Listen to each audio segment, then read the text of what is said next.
ერთდროულად ამდენი მისის ან ვიცემისის ტიტულის მფლობელს პატარა საქართველო რომ ვერ დაიტევს დამეთანხმებით. სამოდელო სააგენტო გრან-პრიმად სუპერ ვიცემისის საქართველოს ჩატარების შემდეგ გოგონებს პერსპექტივები არა საქართველოში, არამედ ფარგლებს გარეთ დაუსახა.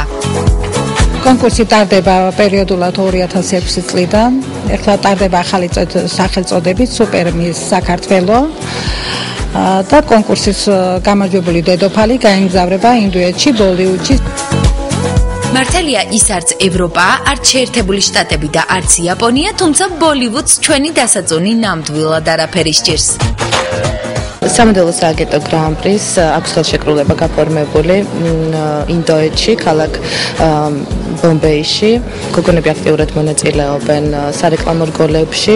30 დეკემბერს ჩატარებული სილამაზის კონკურსის პარალელურად სააგენტომ სახელი შეიცვალა და გრან-პრი ნაომითი შეცვალა. ნაომი კემპელი ნამდვილად გაიხარებდა, რომ გაეგო აღმოსავლეთ ევროპულ ქვეყნებშიც კი მიცნობენო.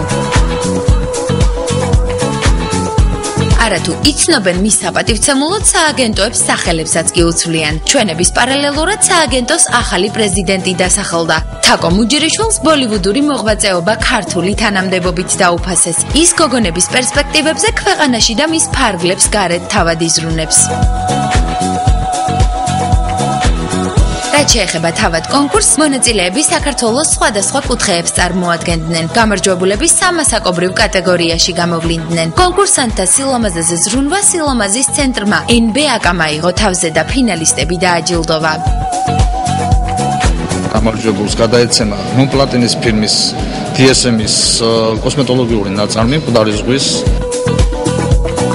კონკურსის დასასრულს სუპერ მისის ტიტული სამ გოგონას ერგო. სამივე ასაკობრივ კატეგორიაში გამარჯვებულები ჟიურიმ გამოავლინა. ნამდვილად არ ველოდი რომ გავხდებოდი დედოფალი, მაგრამ დიდი იყო კონკურენცია.